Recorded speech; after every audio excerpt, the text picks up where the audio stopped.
Have you ever wondered if apprentice candidates really only have 20 minutes to get ready in the morning, or if Lord Sugar is as scary as he appears to be in the boardroom? Well, good news, because I'm going to tell you all about it. My name is Selena Waterman-Smith. I'm a Series 11 candidate. I was fired in week 9. I'm also the host of the Say It Louder podcast. So if you're an apprentice fan, you're going to want to watch this episode. And if you are an Apprentice X candidate, or you want to be a candidate in future, make sure you listen to the end, because I've got something exciting to reveal to you. I've been asking my community all week questions that they want to submit to me about my time on The Apprentice. It's been 10 years since I was on the show, so things may have changed slightly, but I'm going to tell you some behind the scenes stories, some fun facts that you probably don't know, as well as answering all your questions. And I'm going to dive into talking to you about the negative side of fame and some of the less savory things that I went through as a result of being on the show. The first question that was submitted was about the wake up time, which is honestly the most common question that I get asked. It's true, we do get woken up sometimes by cameras in the bedroom, and we do only have 20 minutes to get ready, which is a nightmare as a girl.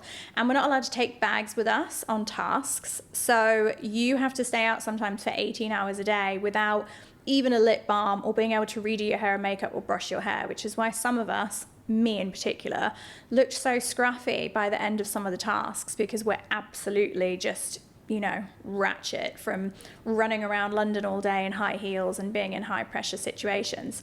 So I was in a room with Elle, Natalie and Aisha, and we did find out pretty quickly that the camera crew weren't allowed in if you weren't dressed properly. So I would take one for the team, and I would jump out of bed or come out of the bathroom just in my underwear and be like, guys, no filming today. I'm in my underwear. You can't film. There's ladies present. We're not dressed. And this was a really good way of keeping the camera crew out of our bedroom, because they always wanted to get shots of us while we were getting ready in the morning and doing our hair and makeup, which is even more stressful when you've got 20 minutes to get ready and then there's a camera stuck in your face when you've literally just woken up. So I was quite happy to do that for the girls, but I think this is one of many reasons why I perhaps wasn't a favourite of the production team, because at the end of the day, they have a job to do. They have a show to film. It's a multi-million pound empire. It's a franchise.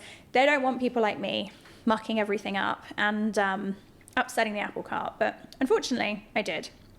So yes, 20 minutes to get ready sucked, and the filming, we kind of filmed all day. So unlike the episodes that you see in the autumn where you see one episode every week, what we film is back to back. So we might do 2 days on a task, and then day 3 is the boardroom. And then we go straight into the next task. So we're filming back to back for, I think, 5 weeks I filmed for, and then 6 weeks for the winners. So it's exhausting because you don't really get days off. And when you do get a day off, it's because you've won a task, but then there's more filming because they want to film the winners on the task. So actually, people were quite happy in the house sometimes to lose the tasks, because if you lost, then you got a day off, although you had to go to the losers cafe, which kind of sucked. So that's the question about filming. And the other question, there's one here, is the editing as ruthless as you said? Yes.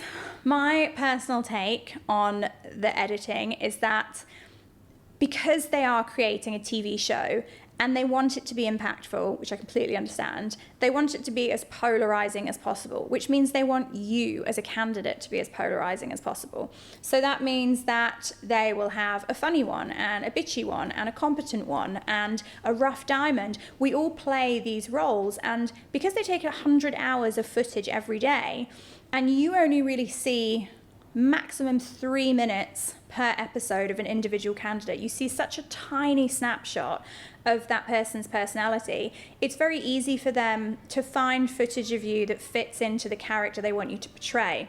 And I personally believe, because this is what I would do if I was a producer, I would have all of the candidates' media packs and profiles on tables in front of me before filming started, and I would allocate a character or a role to each candidate, and then I would film around that, and then I would edit together the footage to make that candidate portray the character that I wanted them to.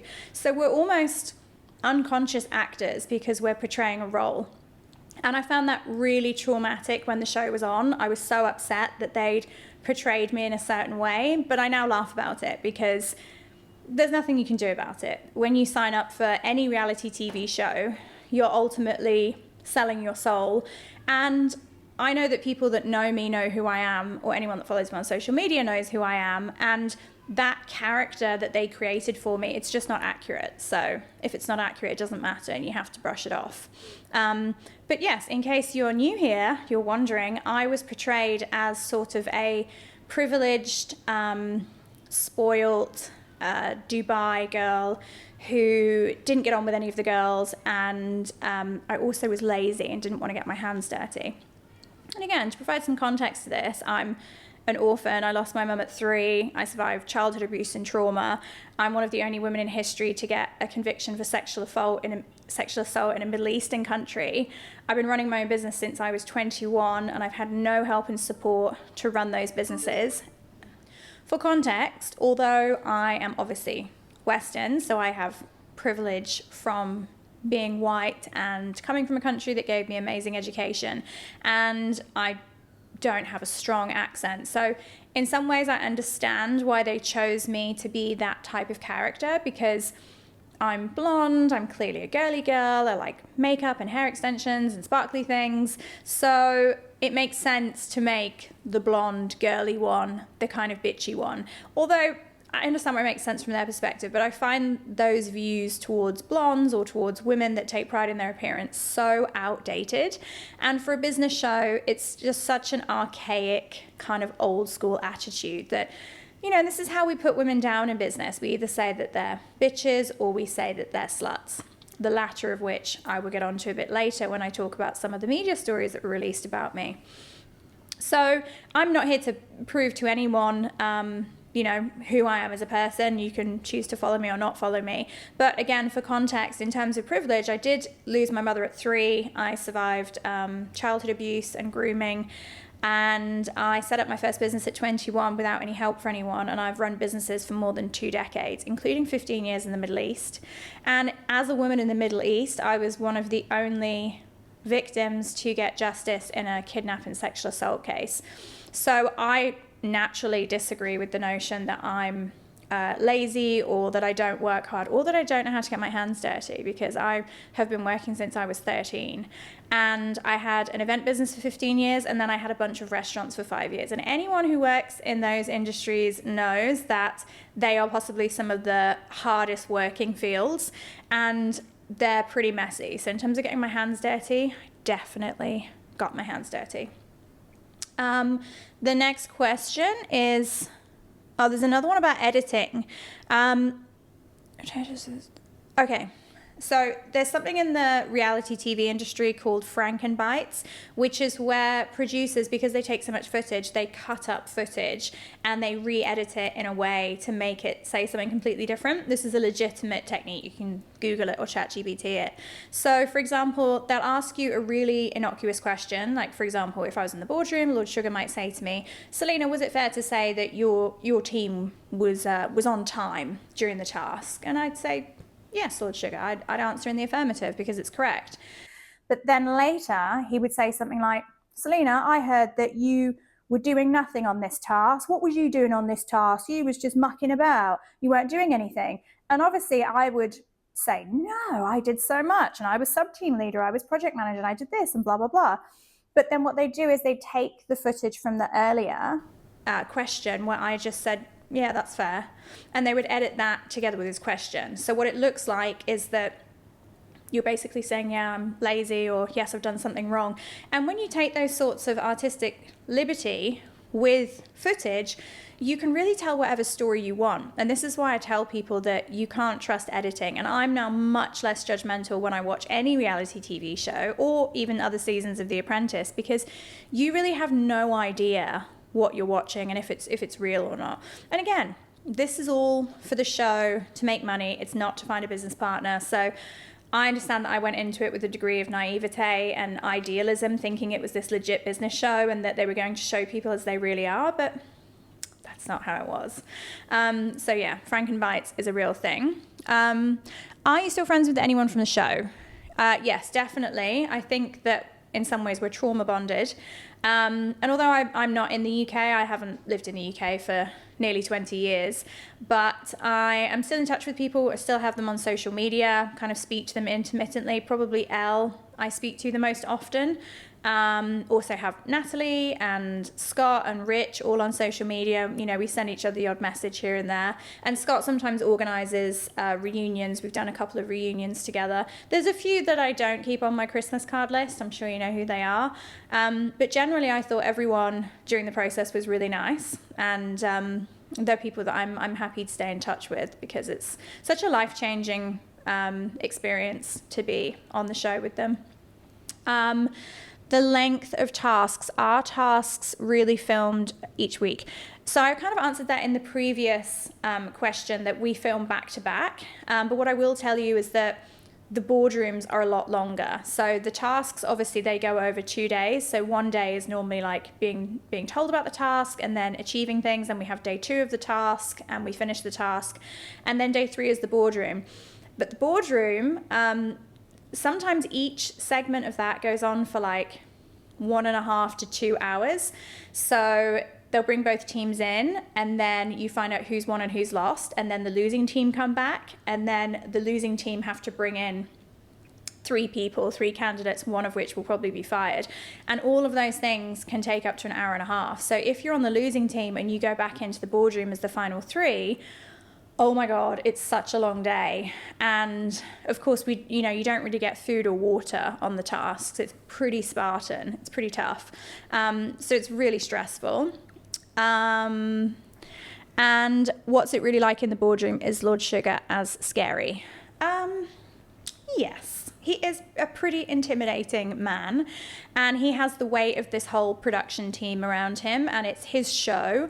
And if you've done something wrong, which we all do on task, we all have done, including me, there's always a time where you make a mistake and you think, oh God, please don't focus on me in the boardroom.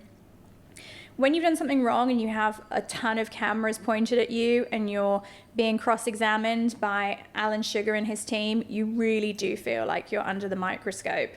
And that whole experience is enhanced by what happens before the boardroom, which is we're all led into the room that I refer to as the red room of pain. And it's basically a blacked out room. I don't know why I call it the red room of pain. It's a blacked out room with no windows, and we have to sit there in silence, and we're not allowed to move for 3 hours. I'm not joking. This is a legitimate thing. And I know one of the other candidates says that when she tries to explain this to people, they don't believe her. But it's really an effective process to build tension. If you have to sit in silence, you're not allowed to move around, there's no distractions. I think there was some snacks beforehand, and maybe we were given water. But the idea is that you all sit there worrying about the boardroom and thinking, did my team lose? Did we win? Am I going to be fired? And then we have to stand outside the boardroom, sometimes for 1.5 hours. I cannot tell you how much I hated standing in heels for hours. It was miserable. And then we stand outside the boardroom for 1.5 hours in silence, lined up. Some people would be sitting, some people would be standing. And the cameras would just be in your face, just panning around really close, right up in your face like this. And by the time you get into the boardroom, your nerves are taut. We're all so tightly wound up from the hours of silence, and that's why we're all quite muted, because it would ruin the show if we all came in and we were really rambunctious and full of beans and, talking back to the team. The idea is that it's his boardroom, he's at the top of the hierarchy, and we are these lowly candidates. And it is something that's done very well, although it's not terribly fun at the time. I'd love to say that it was more fun. Why do you do such stupid things on tasks? Thanks for that question. But it's a good one, I agree. We do stupid things on tasks because we're kind of forced to, in a way. There's a dossier for every single task, and there are rules in the dossier that preclude you from doing certain things that might make more logical sense. For example, if you are doing a handyman task and you don't have a hammer, you need to go and get a hammer. First of all, you're not allowed to go anywhere by yourself as a candidate. The whole team has to go. It all has to be filmed. But then in the dossier and the rules, it will say that you can only get a hammer from a pet store or a pharmacy. So then, of course, they have an opportunity to get footage of us looking idiotic, going into a pharmacy saying, hello, mate, sorry, you got a hammer? And the pharmacist is like, no, we're a pharmaceutical company, we sell drugs. And they'll be like, oh, all right, so you've not got any hammers then, no? I mean, it's all very entertaining for you guys at home. And some of us really didn't want to do this type of stuff, but we're kind of forced to because they need to get that footage. So when you're at home watching The Apprentice and you're screaming at the TV, saying things like, why aren't you using Google? Why don't you just call your mate? Why are you going into the wrong shop? These are the reasons why, because it's essentially contrived in a way that makes really good reality TV. And I'll give you an example on my series. And I think it was task 5, we produced a children's book called Snotty Dink, which was about a fire-breathing dragon that was ostracized from the dragon community because he couldn't breathe fire. And we had to go into a bookshop and sell copies of the books. That was part of the task. And they made Elle go into a rare bookstore, like an antique bookshop, and try and sell like fluorescent orange copies of Snotty Dink. And obviously we didn't want to go in. We know that a rare bookshop is not going to buy them, but I think she was nearly in tears at that point, but she had to go in and ask, God bless her. Would you film the process again? I would like to say no, because it wasn't very fun. But at the same time, if I could go back with the knowledge that I have now, maybe it would be a nice chance to rewrite history, so to speak. I'd have to think about that one. I'm not sure. So now that I've answered some questions, and of course, reminder, if you want me to answer any of your questions about The Apprentice, just pop them below and I'll reply to you in the comments. I also want to talk about some of the negative part of the experience. So my truth and my experience as a candidate on the show. And I'm going to dive into talking about how it affected me, my anonymity as an assault victim, because that's a little bit dark. And also the false stories, my time on Celebrity Big Brother, and how fame impacted me. So aside from being on the show, which of course was filmed in February or March, and then they have months and months and months to do the editing process while they figure out how they're going to portray us all, and then the show's released in the autumn.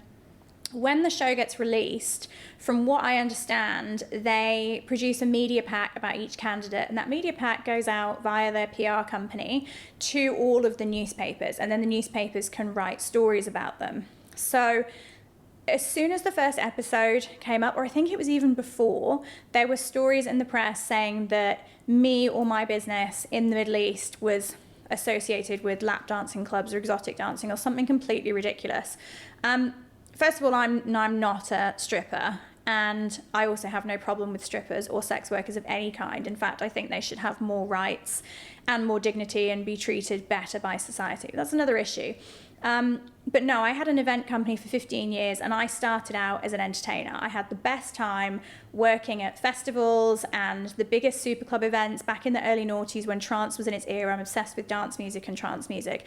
I was working with venues like Ministry of Sound and Turnmills and working with all big DJs like Armin van Buuren, Sander van Doorn, and we produced live entertainment shows and costumes for those types of events.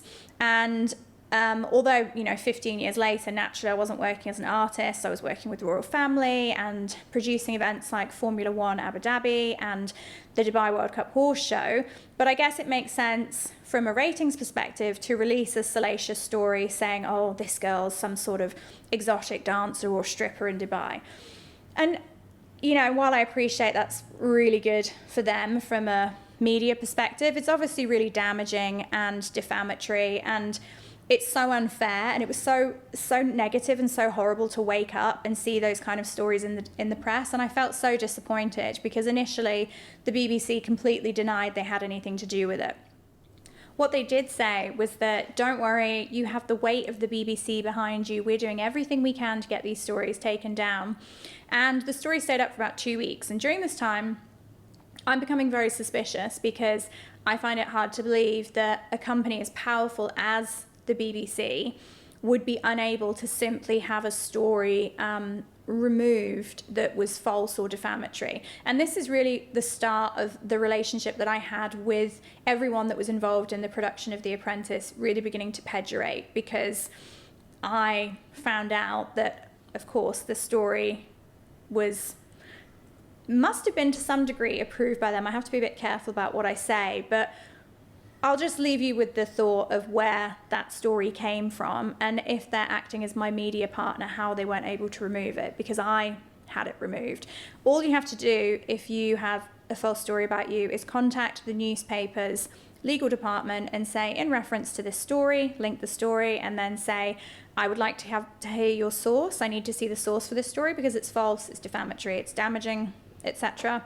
And they have to give you their source, where they got it from, and then you go after the source. But if they don't have a source because the story isn't true, they have to remove it, and you can ask them for compensation if it's something that's highly defamatory. So I ended up finding this out, and then of course I realized that the BBC were not on my side and were not protecting me or enabling any type of duty or care.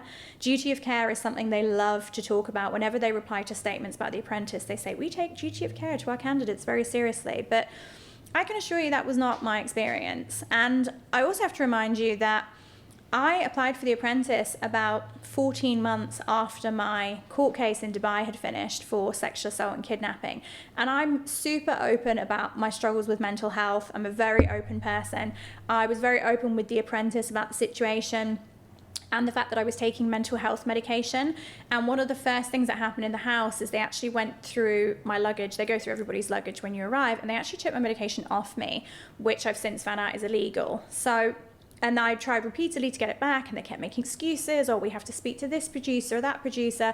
It's completely unacceptable to take someone's mental health medication from them. You don't have any right to do that. So you can imagine what sort of people they are if, first of all, they're releasing stories about me being an exotic dancer, and they found photos from a MySpace account. I mean, you won't find photos of me dancing at raves from my teenage years anywhere online. First of all, because it was more than 20 years ago. And secondly, because I didn't want those images being released, not because there's anything wrong with them, but because I knew it would be a distraction from the business image that I was presenting.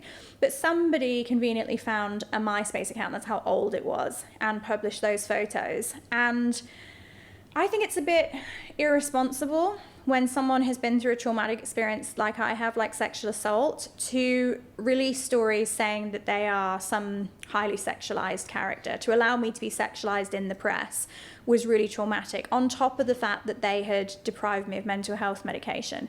And after that, the stories just came thick and fast. As any of you remember, it was just this furore, and it felt like a witch hunt. And some of the other candidates were supportive, and some, I almost feel like they got angry. Some of them were maybe a bit jealous of all the media coverage, but guys, this wasn't positive media coverage. It was awful. It was really traumatic, really stressful, and I had no defense. I didn't know the extent of The Apprentice's involvement. I didn't really know my way around the media. I was in Dubai.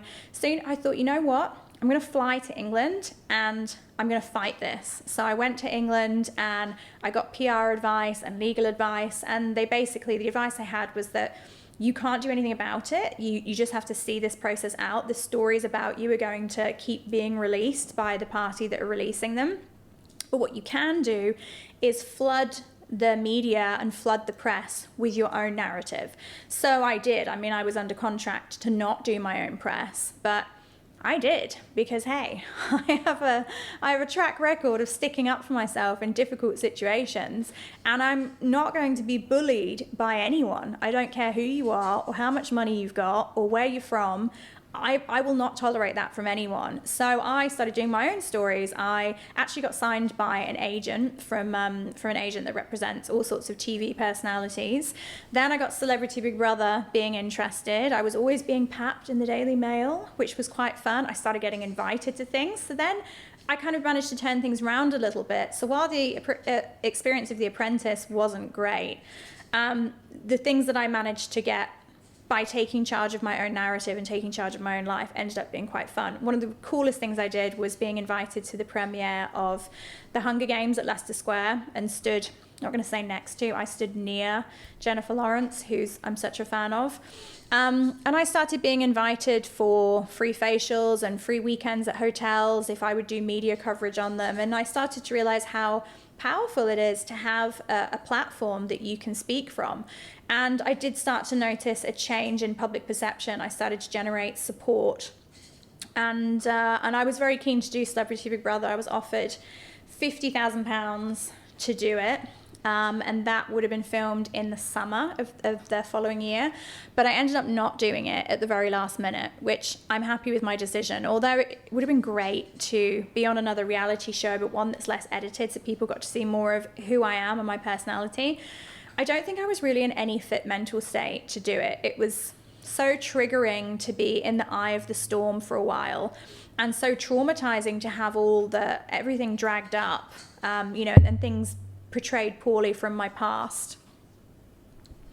And I want to talk about why during The Apprentice I gave up my worldwide anonymity as an assault victim. So anyone that's a victim of sexual assault or abuse or child abuse is protected by law. Their identity is protected by law. And because of some of the stories that were coming out about me, and I was suspicious of where the stories were coming from. First of all, there was this story that I was some sort of salacious dancer in Dubai. And then secondly, we were on a task in France and we had to negotiate in French, and I have quite poor French. So we were laughing along with the guy. We had to buy some snails. And he was saying, oh, why should I give you a discount? And I was saying things like, je suis très femme, je suis très fatiguée. I was like, I'm tired, I'm hungry, I don't have any money. And then I was like, oh, ma chienne est morte. And ma chatte est morte, ma frère est morte, ma soeur est morte. So I was like, my dog's died, my cat's died, my brother's died, my sister's died, ma frère, ma mère. And this guy was like laughing along and like boohoo. And anyway, we got a discount. And that episode, a story ended up in the press saying that 2 of the girls on the show think that I should be kicked off because I was using my dead parents to get sympathy on tasks. So it's bad enough, the fake story about my profession in Dubai, but I really think that using somebody's parents that have passed away against them like that is just disgusting. And the fact that they involved other candidates in this task, and they actually brought it up in the boardroom, although you won't have seen those clips, but then the story mysteriously got released to the press anyway. So my parents did pass away. My mum died, as I said, when I was 3, and my dad died a few years before The Apprentice. But it's not something I had publicised, and certainly no one knew about it. So it was really unnecessary to release a story. And I actually find it sick, if I'm honest. I find it fucking sick to say that somebody would use their deceased parents as a way to get sympathy on tasks. So because of those 2 really horrendous stories, I was suspicious that they were then going to release a story about my rape case where I got a conviction against 3 men and they were sent to jail for 10 years. I thought they were going to release this in a similar way, that they'd take something really awful, which I'm a victim of, and they would twist it in a way that would make me appear in the worst light. Maybe they would release a fake story saying, I lied about being a rape victim, or I claimed I was a rape victim, because there's nothing that makes society more feral than women that make up rape claims. And it really ties into society's culture of victim blame. So to preempt that whole thing, I also had to give up my worldwide anonymity, and I came out and told the press what happened so that it couldn't be used against me. And again, I think that's a hell of a shame that on something that purports itself to be this business documentary and this legitimate business show, that as a result of being on that show, I was called a stripper, a bitch, and I had to tell the world that I'm a kidnapping gang rape victim. So you can make your own decisions on what you think about the whole experience with regards to that. So now we're at the end of this podcast. This was a bit of a long one because I had so many things to say, and there's so much more that I say about it in my book, Made of Fire, which is in process at the moment, in progress. As mentioned, don't forget to ask me questions below. And I have a little bit of advice for you. If you are an ex-candidate or you want to be a candidate in future, and if you're an ex-candidate and you feel as though you may have had similar experiences to me, and there are stories coming out about you that are falsifying the truth or highly defamatory or whatever, all I'm going to say to you is put SARS into ChatGPT. SARS is an acronym for Subject Access Request. So put SAR into your ChatGPT and see what it tells you to do, and then you can protect yourself against this. And if there are stories about you, you will be given access to the source, and you can take whatever action you want against the actual source, and you'll have proof of the source. I didn't know this at the time. I do now. But this will give you some protection, because it's not all sunshine and rainbows.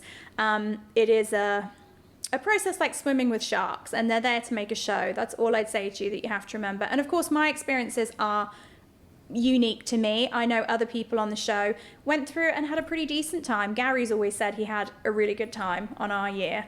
For some people it was more traumatic than others. It just depends how they choose to portray you, whether they favor you or not. If you are someone who upsets the apple cart like I do and doesn't follow rules very well, and also if you've got interesting stories that can be, you know, salacious in the media. So go into it with your eyes open if you're going to apply, and I hope that you really enjoyed this episode. This was really fun for me to talk about everything that happened on The Apprentice. Even though it's 10 years ago, it feels like yesterday.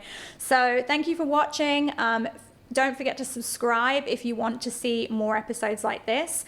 The next 2 episodes, I will be discussing why I left Dubai and the fraud and legal and financial abuse that I went through, and how I left the country in the boot of a car. I would have preferred to fly business class, but sadly that wasn't available to me. So tune into the last 2 episodes. And don't forget, nothing good happens to anyone negative when we stay silent. What we have to do in life is say it louder.